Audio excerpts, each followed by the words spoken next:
जय श्री ओम नमस्तेभ्यः। जय श्री ओम नमस्तेभ्यः। जय श्री ओम नमस्तेभ्यः। नमो अरहन्ताणं नमो सिद्धाणं नमो आयर्याणं नमो वज्रायाणं नमो लोये सवसाहूणं नमः श्रीवर्धमानाय निर्धूतकलिलात्मनि सालोकानां त्रिलोकानां यद्विद्यादर्पणायते। श्री रत्नकर्ण श्रावकाचार्य का बहुत ही मार्मिक प्रकरण। सम्यक दृष्टि को अष्ट प्रकार का मद नहीं होता है और सम्यक्त को नष्ट करने वाला ये 8 मद होते हैं। ऐसा 25 नंबर का श्लोक है। एक बार श्लोक अपन सभी पढ़ते हैं, पेज नंबर 48 पर।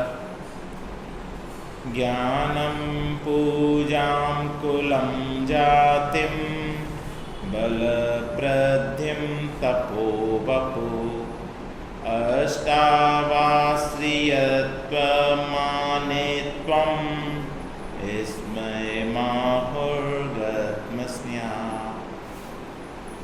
ये 8 प्रकार के मदों की चर्चा की है, जिनकी अपन चर्चा करते हुए पेज नंबर 50 पर आ रहे हैं। और अब थोड़ा सा प्रकरण इसमें चेंज होता है।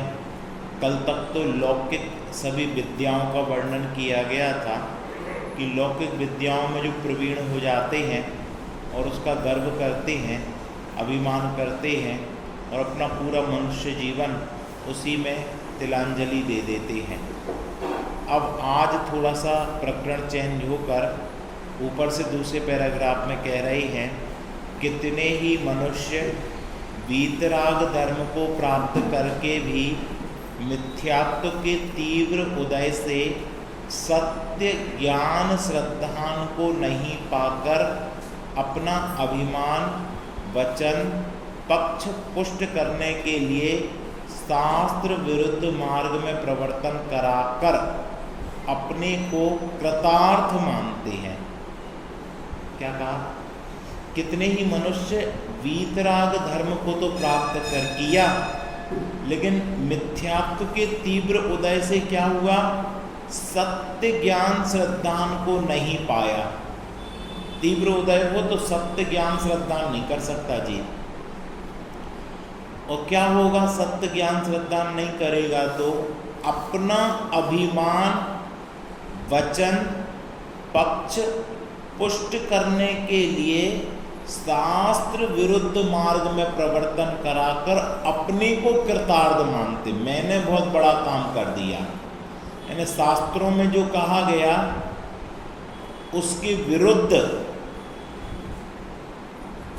अपना अभिप्राय वचन और पक्ष पुष्ट करके अपने आप को कृतार्थ मानते। बताओ, हिंसा में धर्म बनाकर, राग में धर्म बताकर, पुण्य से मोक्ष बताकर, आश्रव को हितकारी बताकर, संबर निर्जरा दुख कारण बताकर,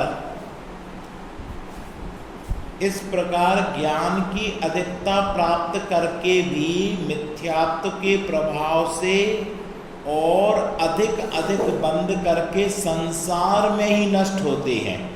ज्ञान की अधिकता हो जावे तो भी मिथ्यात्व का प्रभाव हो तो संसार ही बढ़ता है। इसलिए अधिक ज्ञान नहीं, सम्यक ज्ञान चाहिए। पंडित जी का वचन है ना, अधिक ज्ञान नहीं चाहिए, सम्यक ज्ञान चाहिए। अधिक ज्ञान हो तो मिथ्यात्व ही पुष्ट होगा जीव के, अधिक अधिक संसार से बंद होगा। इसलिए अब हमें वीतरागी सम्यक ज्ञान ही गुरुओं का उपदेश पाकर ज्ञान का गर्व नहीं करो। अब तो हमें जो कुंद आदि, अमृतचंद्र आदि वीतरागी गुरु हैं, इनका उपदेश मिला, इनका उपदेश पाकर भी गर्व नहीं करना ज्ञान का। क्यों?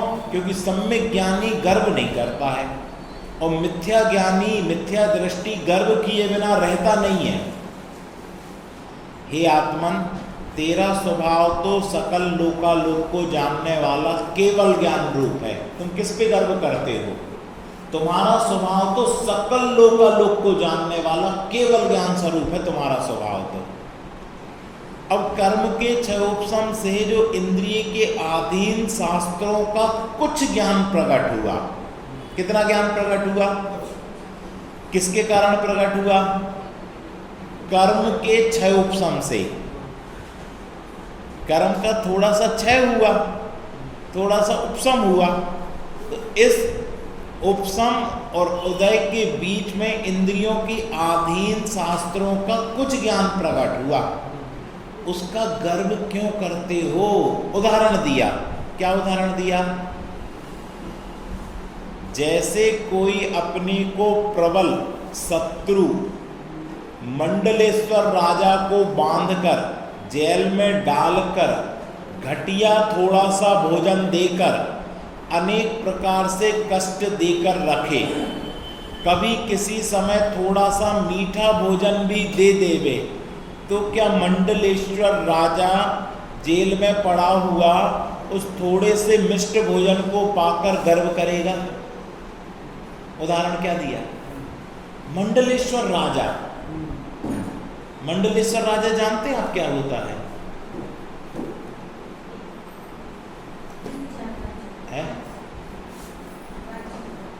मंडलेश्वर राजा होता है, हजारों मुकुटबद्ध राजा उसके अधीन होते हैं, यानी चक्रवर्ती से कम होता है, समझ लो।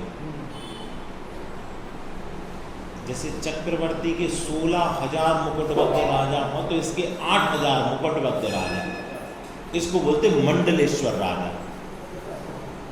उदाहरण समझ में आया? मंडलेश्वर राजा को बांधकर जेल में डाल दे, घटिया थोड़ा सा भोजन देकर अनेक प्रकार के कष्ट में रखे। भोजन कितना दे? कौन सा भोजन? घटिया थोड़ा सा भोजन दे और कष्ट में खूब रखे उसको, और किसी समय थोड़ा सा मीठा भोजन दे दे।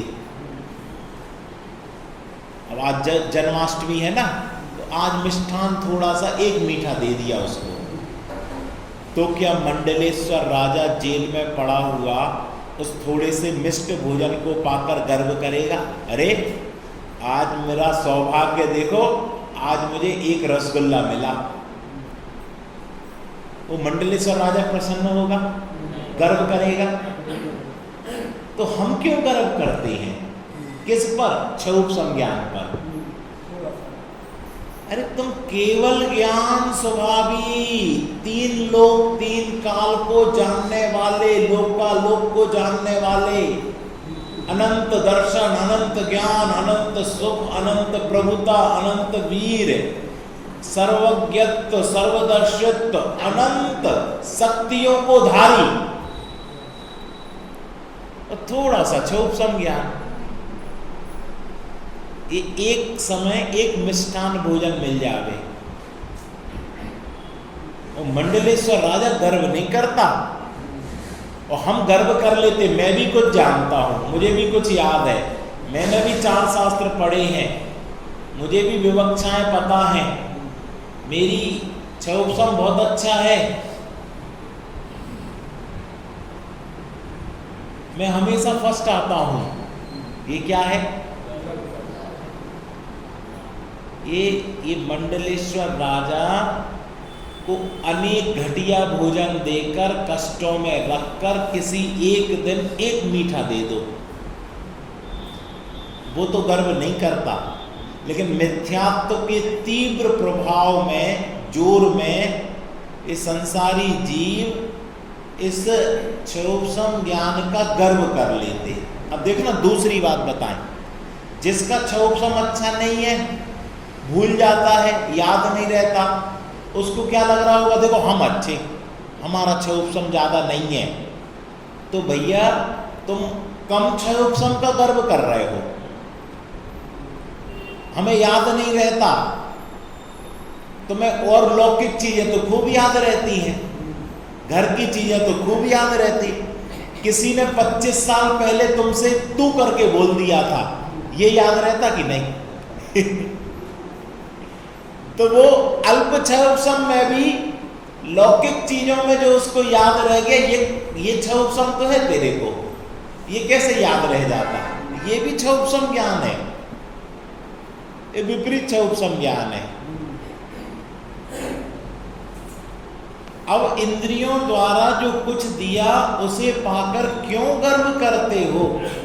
क्षय उपशम ज्ञान किसके द्वारा दिया गया है?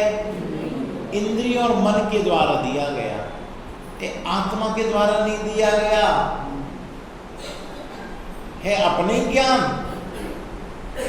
लेकिन ये हमें जेल में डालकर पराधीन करके थोड़ा सा, देखो आगे अगला पैराग्राफ में लिखा, यह इंद्रिय ज्ञान तो विनाशिक पराधीन है। इंद्रिय ज्ञान कैसा है? कैसे है विनाशी?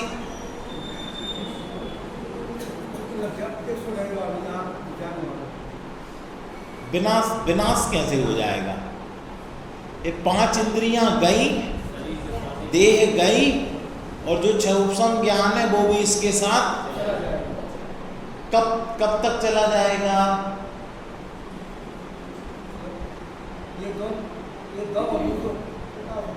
नहीं, अगले भाव में अगर आपको संगी पंचेंद्री की पर्याय मिली तो कुछ क्षय उपशम ज्ञान आपका रहेगा, मन मिला। और अगले भाव में अगर आपको 1 इंद्री पना, 2 इंद्री पना, 3 इंद्री पना हुआ तो नहीं रहेगा। अब आप प्रमाण क्या है इसका? कई लोगों को पूर्व भाव की याद आ जाती, हम उस गांव में थे, हमारी ये पत्नी है, ये बच्चे हैं, ये माता पिता हैं। अब कहो वो 2 साल के हों और बच्चे 50 साल के हो गए, है? सुना आप लोगों ने ये घटना? ये है क्षय उपशम ज्ञान अगले भाव भी रहेगा, पर शर्त है क्या? संगी पंचेंद्रिय होना चाहिए और मन होना चाहिए। कई बार आपने देखा होगा कोई व्यक्ति सर्प बनकर, कुत्ता बनकर, गाय बनकर, चिड़िया कबूतर बनकर घर में आ जाता, भगाओ तो नहीं भगता। क्यों आ गया? क्योंकि उस घर का स्वामी था, लेकिन इस भाव में कुत्ता बन गया। लेकिन क्षय उपशम ज्ञान के कारण उसको पता चल गया, जाति स्मरण ज्ञान से, पूर्व भाव के ज्ञान से, कि ये मेरा घर है। अब वो जाए तो उसको डंडा मारे और उसको भगाए। सांप बनकर जहां धन गड़ा हो वहीं जाके बैठ जाता है। कैसे बैठ जाता? क्षय उपशम ज्ञान के कारण। इस भाव में भी बुरा है और अगले भाव में भी ये तुम्हें मोह और राग के तीव्र के उदय के कारण उस धन की रक्षा, उस घर की रक्षा करने में ही लगा रहता है। और फिर उसके बाद फिर पंचेंद्रिय और मन की पर्याय गई और क्षय उपशम ज्ञान भी तुम्हारा चला जाएगा। इस भाव वाला है। कब तक रहेगा? और ये सबको नहीं रहता, किसी किसी को रहता है। कब तक रहेगा? जब संगी पंचेंद्रिय और मन रहेगा। बाकी इंद्रिय ज्ञान तो विनाशिक और पराधीन है। 2 शर्तें हैं, एक तो ये विनाशिक, विनाश होने वाला है इंद्रिय ज्ञान, क्योंकि इंद्रिय से हुआ ना, और पराधीन है, जिसको इंद्रियों की आवश्यकता है, मन की आवश्यकता है, स्मृति की आवश्यकता है, प्रत्यवि ज्ञान की, तर्क की, अनुमान की, धारणा ज्ञान की आवश्यकता है। अगर धारणा ज्ञान में पक्का किया तो याद रहेगा, और धारणा ज्ञान में पक्का नहीं किया तो याद नहीं रहेगा। जैसे आप किसी नगर की गली में से गए और आप तो पीछे बैठे हैं और आपने कोई पक्का नहीं करते गए, और यहाँ से यहाँ से यहाँ से यहाँ से यहाँ से यहाँ से चले गए। अब आपसे पूछो आप वापस जा सकते क्या? कहले हमें गलियां याद नहीं रहती, हम नहीं जा सकते। और आपको अकेले हो और आप ही गाड़ी चला रहे हो, अब आपको वापस भी आना है, तो आप देखते जाओगे, ये यहाँ ये लिखा, यहाँ से ऐसा, फिर वहाँ से डीपी लगी है, वहाँ से ऐसा, फिर वहाँ पीला मकान है, वहाँ से ऐसा और वहाँ से ऐसा, और 25 गलियां होके भी आप वापस आ जाओगे कि नहीं? क्यों? आपने धारणा ज्ञान में पक्का करके रखा है, इसलिए आप वो चिन्ह देखते देखते वापस आ जाओगे। तो ये इंद्रिय ज्ञान कैसा है? पराधीन है,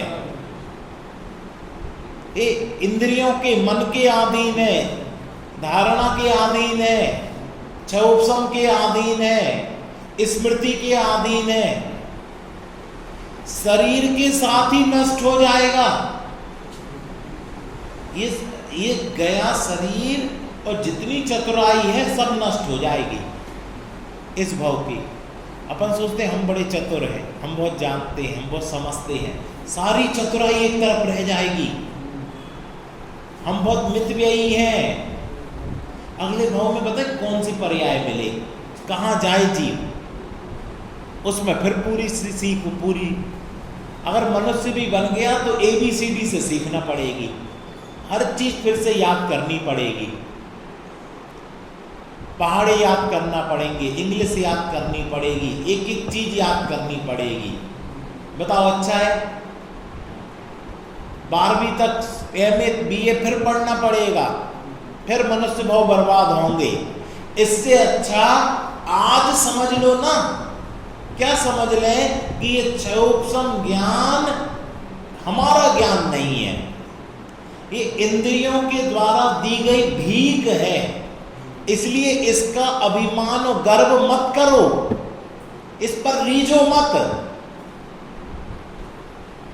ये भाषा वर्गणा, ये बोलने की कला, ये भाषा शैली, ये उदाहरण की पद्धति, ये सब विनाशिक है, इसमें कोई दम नहीं है, मेरी नहीं है, उदय के अधीन है। तो क्या कहा? शरीर के साथ ही अवश्य नष्ट हो जाएगा। इस शरीर में भी रोग से, बुढ़ापे से, इंद्रियों की विकलता से, दुष्टों की संगति से, विषय कसाय की अधिकता से क्षण मात्र में भी यह इंद्रिय ज्ञान के विनाश होने में देर नहीं लगती। क्या कितने कारण दिए? इंद्रिय ज्ञान तुम्हारा शाश्वत नहीं है, कब कब चला जाएगा? इंद्रियों की विकलता होगी और ये चला जाएगा। थोड़ा सा आंख में वायरस आ गया, आंख से देख नहीं पा रहे, लाल आंखें हो गई, आंख खुल नहीं रही, कीचड़ आ गई। थोड़ा सा कान में कुछ हुआ, कान से सुनाई नहीं दे रहा, एक आवाज आई और कान से। कई बार कोई तेज साउंड बजे और कान का पर्दा फट जाए, कानों से सुनाई नहीं दे। अब क्या कर रहे? अब 20-25 साल अब ऐसे ही बहरे बन के रहो, अंधे बनकर रहो, दुष्टों की संगति से। दुष्टों की संगति क्या है? आपके घर में बच्चा जन्म लिया और आपके बच्चे को किडनैप करके ले गए और उससे भीख मंगवा रहे। अब आपका गोरा चट्टा बच्चा भीख कौन दे? तो उसकी आंखें फोड़ दे, उसके हाथ काट दे, उसके पांव काट दे, उसको लूला लंगड़ा बना दे, अब लोग भीख देंगे। आप बताओ, आप किस पे पिघल जाते भीख देने? कोई अच्छा हुष्ट पुष्ट हो, आप भीख दोगे? कोई लंगड़ा हो, लूला हो, अंधा हो, बहरा हो, घाव हो शरीर पर, आप खाने को दोगे? वो नहीं लेगा। नहीं, पैसे दो हमें। तो क्यों? वहां पैसे जमा करने पड़ते दिन के। ये है दुष्टों की संगति। कितने बच्चों का किडनैप हो रहा, लड़कियों का किडनैप हो जाता, उनसे गलत काम करवाए जाते। अब वो इंद्रियों की क्षोभसम का क्या रहा? कुछ नहीं। सुंदरता का क्या रहा? वही सुंदरता घातक बन गई आपकी। विषय कसायों की अधिकता से क्षण मात्र में ही इस इंद्रिय ज्ञान के विनाश होने में देर नहीं लगती। विषय कसाय की अधिकता से क्या हो जाता? आपने अधिक विषय कसाय का सेवन किया, आपने रात भर मोबाइल चलाया अंधेरे में और सुबह आंखें चली गई।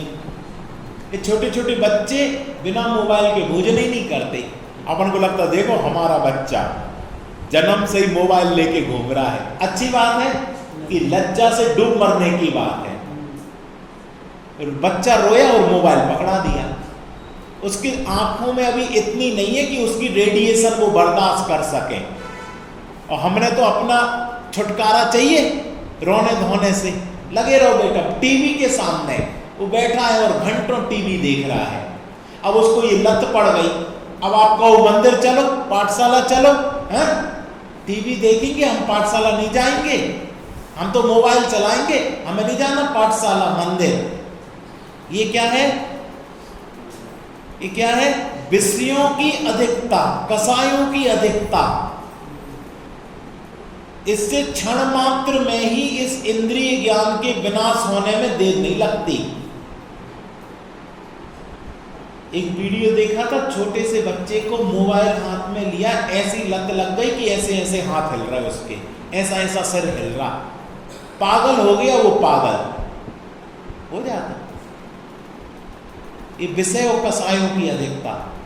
लोग धन को देखकर पागल होते हैं, कोई रूप को देखकर पागल होता है, कोई क्षयोपम को देखकर पागल होता है, वो मोबाइल के कारण पागल हो जाता। इस विनाशिक ज्ञान को पाकर यदि मत करोगे तो तुम्हारे सभी गुण नष्ट हो जाएंगे। क्या ये ज्ञान कैसा है? विनाशी। कौन सा ज्ञान? क्षयोपम ज्ञान, इंद्रिय ज्ञान। इस ज्ञान को पाकर यदि मद किया, मैं तो जानता हूं, मैं सबसे होशियार हूं, तुम्हारे सभी गुण नष्ट हो जाएंगे। क्यों? क्योंकि मानी को सब नीचा जोगे। मानी को सब नीचा, सब छोटा व्यक्ति भी समझता ये मानी है, इज्जत नहीं करता। और जो विनम्र होता है, सरल होता है, उसकी सब इज्जत करते हैं। ना सही बहुत ज्ञान हो, जितना ज्ञान हो सब में ज्ञान हो, बहुत ज्ञान करने की कोशिश मत करो। तुम ज्ञान रहित होकर एकेंद्री आदि में जाकर पैदा हो जाओगे। कौन? मानी। जो मान कर रहा ना, ज्ञान का मद कर रहा है, एकेंद्री में जाकर पैदा हो जाएंगे।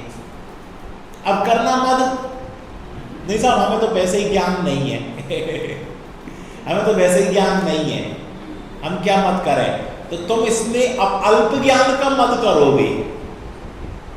जैसे कई लोग होते ना, जिसका क्षयोपम अच्छा होता है वो समंत भद्राचार्य को अपना आदर्श मानते हैं, जिसका क्षयोपम कम होता है वो क्या करते हैं? वो शिवभूति मुनिराज को अपना आदर्श मानते। उसने भी मद किया कि नहीं? भैया हम तो शिवभूति मुनिराज के अनुयायी हैं। क्यों? उनको याद नहीं रहता था, हमें भी याद नहीं रहता है, हम भी भूल जाते। प्रवचन के बाद हमसे कुछ पूछो, हमें याद नहीं रहता। क्यों? हम तो शिवभूति मुनिराज के अनुयायी हैं, हमारा क्षयोपम बहुत कमजोर है। तो तुमने, और अधिक क्षयोपम वाले तो एकेंद्री में जाएंगे, और कम वाले वो पंचेंद्री बनेंगे। तुम्हारी भी वही गति होनी है। क्यों? क्योंकि तुमने अल्प क्षयोपम का मद कर लिया, तुमने गरीबी का मद कर लिया, किसी ने अमीरी का मद कर लिया। इसलिए ये मत सोचना कि हमारा क्षयोपम कम है तो हम अच्छे हैं। अरे क्षयोपम ज्ञान ही हम नहीं है, ना अधिक ना कम, तो मात्र जानना मेरा काम, ज्ञान मात्र ही मैं हूं। अब देखो, इस काल में तुम कोई कविता, छंद, चर्चा समझकर नवीन काव्य, श्लोक, शास्त्र, छंद, युक्ति बनाकर तथा जिन मत के सिद्धांतों का कुछ ज्ञान पाकर मद को प्राप्त हो रहे हो, सो मद करना उचित नहीं है। क्या? किसी ने एक दोहा बनाया, देखो हमने बनाया, किसी ने 8 दोहा, एक छंद बना दिया, 16 छंद बना दिए, 100 छंद बना दिए, कविता बना दी, कोई अच्छा स्पीच दे लेता है, किसी को बोलने की अच्छी कला हो जाती है, लिखने की कला हो जाती, समझाने की कला हो जाती, तो वो क्या कहते, देखो हम कितने अच्छे से समझा लेते, हम कितने अच्छे उदाहरण दे देते, हमारी शैली कितनी अच्छी है, तुम्हारी है शैली, ये पुद्गल की शरीर की शैली है, चौपसम की शैली है, हमारी कुछ नहीं है। और शैली से किसी को याद किया जाए तो उसको डूब मरना चाहिए। क्यों? ये पड़ोसी की शैली होती है, हमारी नहीं होती। हमारी क्या है? हमारा तो मात्र ज्ञान है, मात्र ज्ञान, जानन जानन जानन जानन जानन। ये बोलने की कला तो ये पुद्गल भाषा वर्णा का काम है। लोग काय पे रीझते हैं? साहब इनकी शैली बहुत जोरदार है। ये सुनकर तरस आता है लोगों की सोच पर। हमने 10 दिन आपको इतना अच्छा भगवान आत्मा बताया और 10वें दिन आप माइक पकड़ के क्या बोलोगे? पंडित जी साहब की शैली बहुत अच्छी है। लज्जा से डूब मरो। इस शब्द सुनने से पहले कान बंद क्यों नहीं हो गए? क्यों? हमने 10 दिन तुम्हें भगवान आत्मा बताया और 10 दिन बाद तुमने हमें क्या बता दिया? पुद्गल के पिंड, इंद्रिय ज्ञान, छौपसम। इनको छौपसम बहुत अच्छा, गाथाएं बहुत अच्छी सुनाई इनने। हम गाथा सुनाने आए कि तुम्हें भगवान आत्मा बताने आए? तुम ये कहते कि पंडित जी साहब ने हमें भगवान आत्मा बता दिया, छौपसम ज्ञान से भिन्न मात्र ज्ञान बता दिया, तो हम खुश हो जाते। और इन्होंने भी अपना ज्ञान पुष्ट किया, कोई छौपसम पुष्ट नहीं किया, कोई प्रदर्शन नहीं किया। ज्ञान आत्मा का दर्शन करो, प्रदर्शन नहीं। शास्त्र का दर्शन करो, प्रदर्शन नहीं। ये 10 लक्षण पर्व प्रदर्शन के पर्व नहीं है, आत्मदर्शन के पर्व है राकेश भैया। और होता क्या है? लोग मंदिर के भी प्रदर्शन करेंगे, शरीर का भी प्रदर्शन करेंगे और छौपसम ज्ञान का भी प्रदर्शन करेंगे, पर वो ही नहीं करेंगे जिसके लिए 10 लक्षण पर्व लगे हैं। काय के लिए? आत्मदर्शन। कार्यक्रम भी हो तो इतनी तामझाम हो जाए कि जीव तत्व ज्ञान ही भूल जाए उसमें। अरे सादगी से, संतोष से, बीतरागी तत्व ज्ञान में लोग लगे, इसका उपाय होना चाहिए।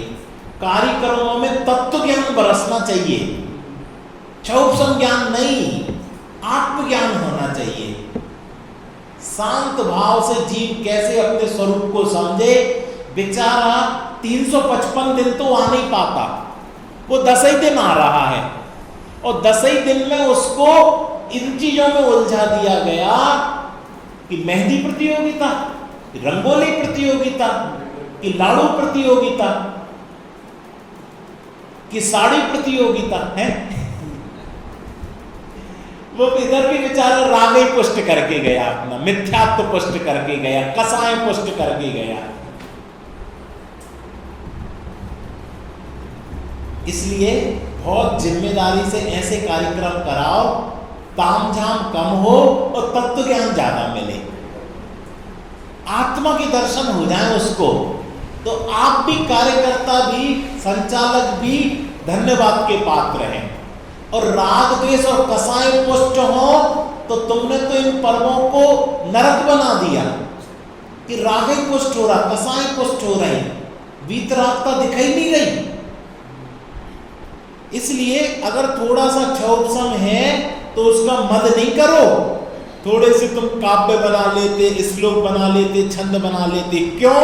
अब लिस्ट देखो नीचे, पूर्व काल में हुए ज्ञानी वीतरागियों के लिए ग्रंथों के वाक्य को तो देखो।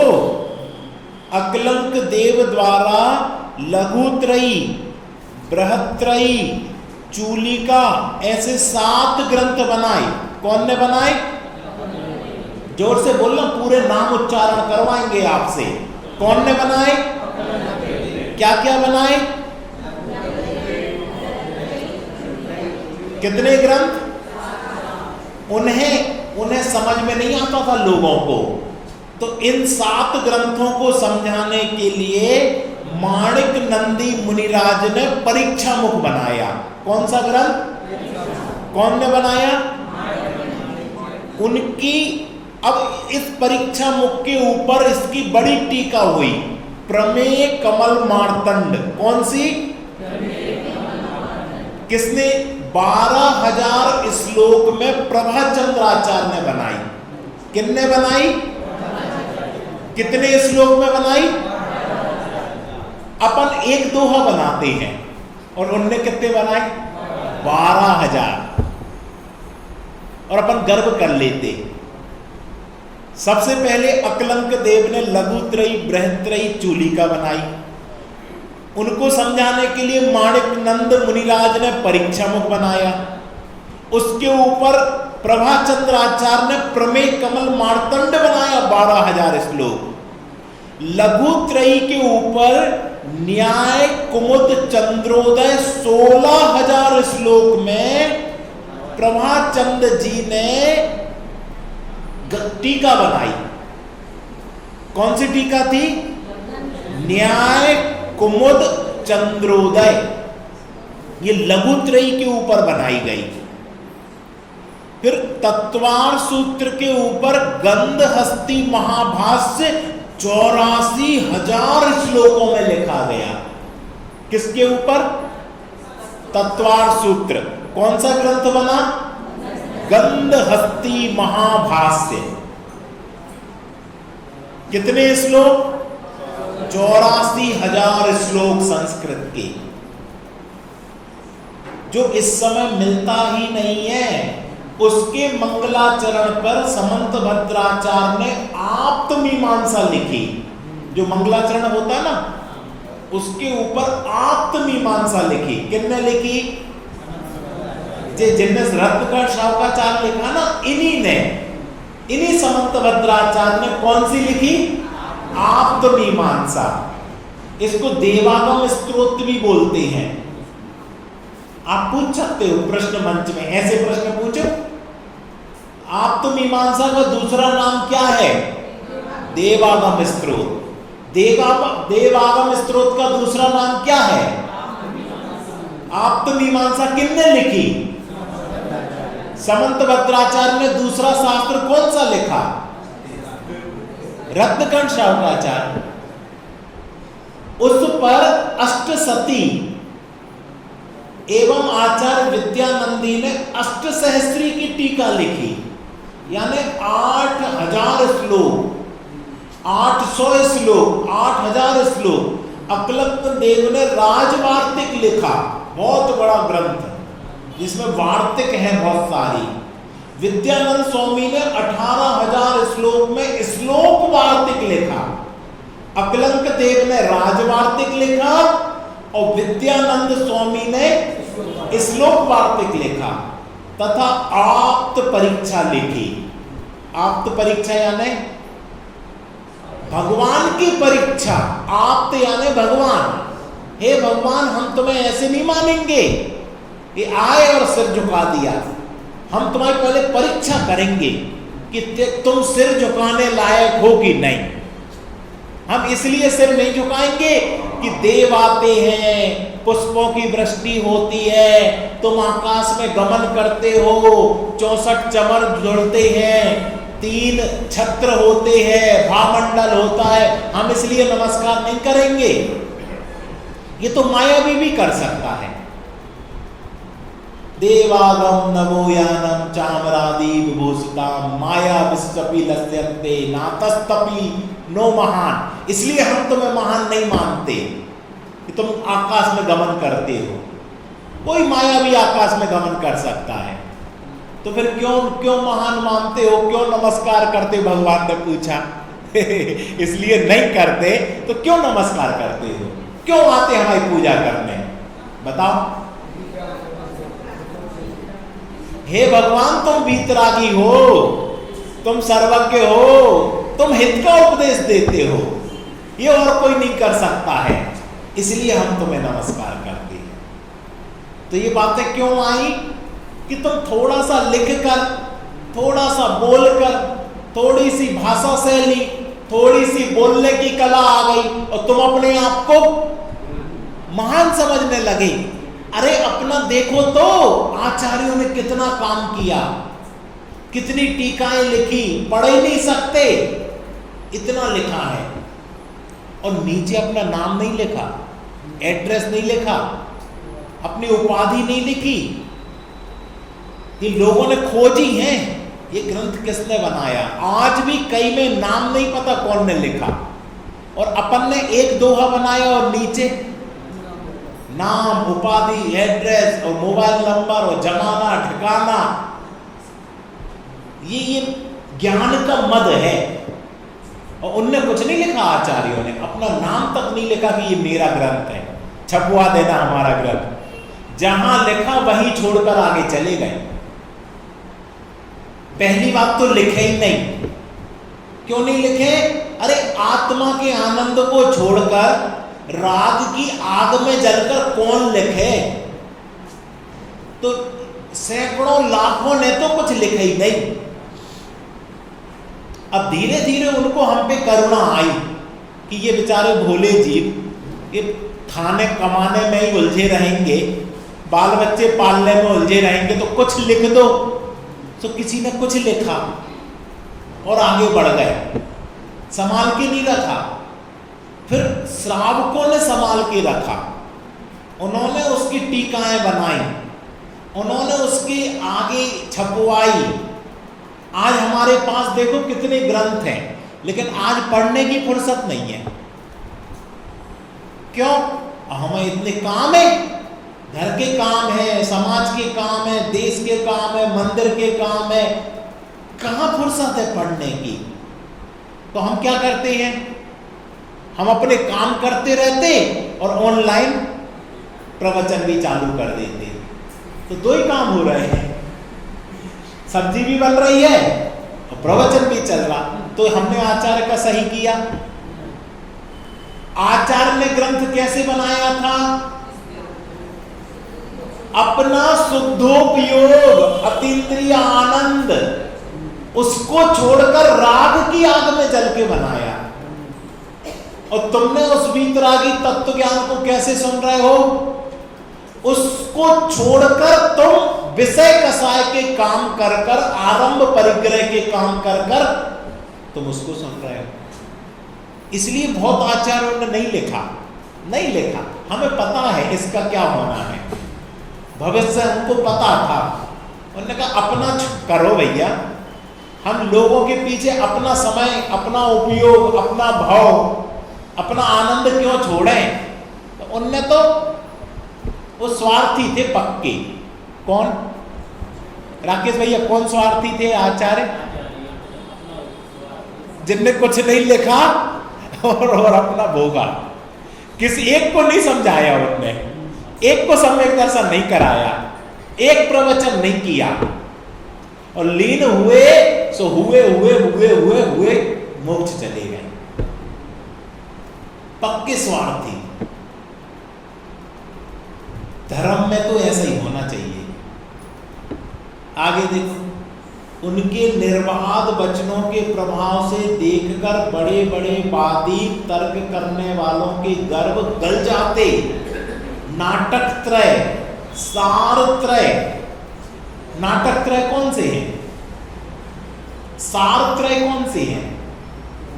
पता ही नहीं है, है? समय सार, नियम सार, प्रवचन सार, ये सार त्रय हैं।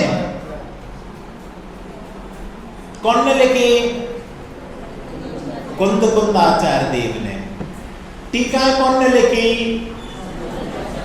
बस सिर्फ अमृतचंद्र, जयसेन आचार्य ने, प्रभाचंद्र आचार्य ने, अमृतचंद्र आचार्य ने। बस हमें इतना याद है। और आचार्यों ने भी लिखी है, उपलब्ध नहीं है, काल के गाल में समा गई वो। नाटक त्रय कह रहे, नाटक समय सार। त्रय है तो 3 बताओ। वो तो बनारसी दास जी विद्वान ने लिखा है, यहां आचार्यों की बात चल रही है। समय सार नाटक की शैली में लिखा गया। और कौन सी है त्रय में? विचार करना, पूछना, लोगों से पूछना, छह उपसम हो तो इसका उपयोग करो। अनेकांत रूप निर्वाध युक्ति युक्त वचनों को जानकर कैसे ज्ञान का मद करते हो? आचार्य पूछते कैसे करते हो? इतने आचार्यों ने इतना किया, वादी पानी पीने लग गए उनके सामने, और तुमने थोड़ा सा लिखा। क्या तुम्हारी बेटी ने लिखा और तुम गर्व करते हो? देखो उसने समय साल की गाथाएं लिखी, गर्व करने लायक है। और हम क्या कहते तुमसे? एक गाथा को पढ़कर लीन हो जाओ, गर्व इस पे करना। इस पे गर्व नहीं करना कि उसने पूरा समय साल लिख दिया। क्यों? ये तो इस पर्याय की बात कौन पूछेगा? लेकिन एक गाथा अहमिको खलु शुद्धो, वो पढ़कर अगर आत्मा का अनुभव कर लिया तो अनंत काल में पूजोगे। बताओ, तुम्हें इस काल में मिथ्या दृष्टियों से सम्मान चाहिए कि अनंत सिद्ध तुम्हारा अभिनंदन करे वो चाहिए? चूज कर लो तुम्हें क्या चाहिए। ये किया सो इसके लिए शाबाशी, और किसी ने नहीं किया, तुमने किया। लेकिन ये तो क्षयोपशम ज्ञान है, इंद्रियों के अधीन है, विनाशिक है, जाने वाला है। हम ये कह रहे कि वो काम कर लोगे, अनंत काल तक अनंत सिद्ध तुम्हारे गीत गाएंगे। वो काम है आत्मज्ञान ही ज्ञान है, ये सभी अज्ञान। आत्मज्ञान करो तो क्या कि इस प्रकार श्रुत ज्ञानावरण कर्म के क्षयोपशम से कुछ प्राप्त किया तो इसे बड़ी दुर्लभ वस्तु मानकर आत्मा को विषयों से तथा अभिमान आदि कसायों से छुड़ाकर परम समता धारण करके संसार परिभ्रमण के अभाव का प्रयत्न करो। आ गई बात जो हमने पहले कह दी, वो यहां आ गई बात कि अगर आपको क्षयोपशम प्राप्त हुआ है तो आप ज्ञान का मद नहीं करो। इस क्षयोपशम ज्ञान को प्राप्त करके इसे तो बड़ी दुर्लभ वस्तु समझकर आत्मा को विषयों से अभिमान आदि कसायों से छुड़ाकर समता धारण करो। क्या? समता धारण करो, जैसे उनने की थी। किन्ने? ध्यानत राय जी ने, भागचंद जी ने स्वयं भजन बनाया और लोग भजन गा रहे हैं तो ये नहीं कह रहे मेरा कॉपीराइट है, तुम कैसे गा रहे हो? इधर के लोग भी ये भजन जानते हैं, गजब है। ये नहीं बोला ये मैंने लिखा है, गजब। ऐसा अभिमान और कसाएं छुड़ाकर क्या करना? समता धारण करके संसार परिभ्रमण के अभाव का प्रयत्न करो। ज्ञान का मद करके आत्मा को अनंत संसारी मत बनाओ। ज्ञान का मद करके अनंत संसारी बना रहा है। बताओ कौन कौन बना रहा? अरे स्वयं। अरे मात्र जानना मेरा, इससे आगे मैं कुछ नहीं हूं, मैं तो मात्र आत्मा हूं। इस प्रकार ज्ञान के मद का अभाव करने का उपदेश दिया। हम सभी अवश्य इस उपदेश को ग्रहण करें। और इसके कारण ये नहीं कि आप गाथाएं याद ना करें, आप शास्त्र ना पढ़ें, आपको याद हो जाए बहुत अच्छी बात है। आप गाथाएं 100 पढ़ते हो तो 500 पढ़ो, आप एक ग्रंथ पढ़ते हो तो 10 पढ़ो, लेकिन क्या नहीं करो? मत नहीं करो। अब लोग क्या करेंगे? ग्रंथ ही पढ़ना छोड़ देंगे, गाथाएं याद करना छोड़ देंगे, गाथाओं पे लिखना छोड़ देंगे, विश्लेषण नहीं करेंगे। अरे ये नहीं कहा गलत उपदेश ग्रहण मत करो। आप एक शोध प्रबंध बनाते हो तो 10 बनाओ, आप एक गोष्ठी में बोलते हो तो 100 में बोलो, आप 10 गाथा याद कराते हो तो 1000 याद कराओ। हम तो चाहते अपने मंदिर में कंठ पाठ प्रतियोगिता हो, पाठशालाओं में बच्चों को 10-10, 20-20, 50-50, 100-100 गाथाएं, छंद, श्लोक याद करवाए जाएं और पारितोषिक दिया जाए। उनके कंठ में विद्या रखो, लेकिन ये सिखाओ कि भैया इसका गर्व मत करना, इसका अभिमान नहीं करना। एक डायरी बनाई जाए कंठपाठ प्रतियोगिता की, 100 श्लोक याद किए तो 100 रुपये पुरस्कार, 100 छंद याद किए 100 रुपये पुरस्कार दिया जाए बच्चों को। बच्चों को लगे एक ये एक्टिविटी चलती है हमारे यहाँ पर कंठपाठ प्रतियोगिता, उसमें राशि लिखी जाए, इतना याद करोगे तो इतनी राशि दी जाएगी। जो बच्चा साल भर में याद करे 10 लक्षण में विशेष सम्मान किया जाए उसका, जिसमें और बच्चों को प्रेरणा हो। महिला मंडल में, युवा फेडरेशन में ये प्रतियोगिता की जाए कि कौन कितना याद कर सकता है, पर गर्व ना किया जाए कि हमें इतना याद हो गया। ये याद रखना। 2 मिनट अपन इसका अभ्यास करते हैं।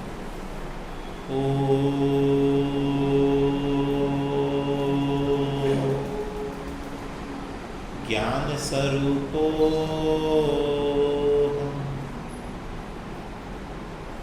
मात्र ज्ञान। अभी 6 उपसम ज्ञान को एक तरफ रखते हैं। यहां तो आत्मज्ञान की बात है, जिस ज्ञान से आनंद मिलता है उसकी बात है, जिस ज्ञान से प्रभुता मिलती है उसकी बात है, जिस ज्ञान से मोक्ष मिलता है उसकी बात है। ज्ञान स्वरूपो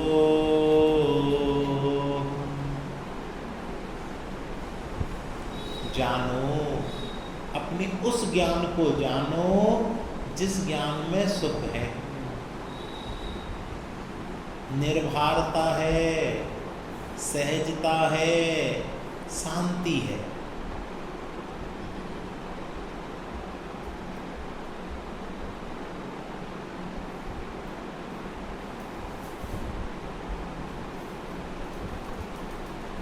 इंद्रिय ज्ञान को मत जानो, इंद्रिय ज्ञान से मत जानो। हमारे ज्ञान में स्वयं सामर्थ्य है।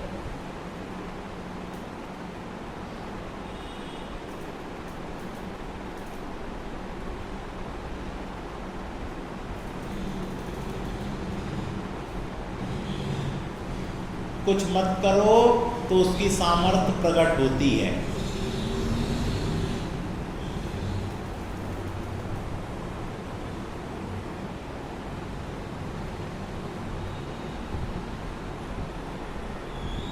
ना बोलो ना सोचो, बस मौन हो जाओ।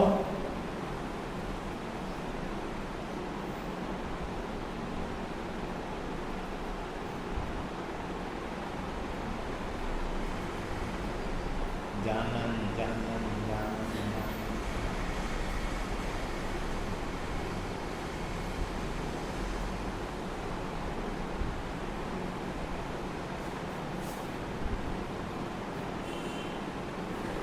वस्तु का विचार करते ही मन विश्राम को प्राप्त हो जाता है और आत्मज्ञान रहता है शेष वहां पर।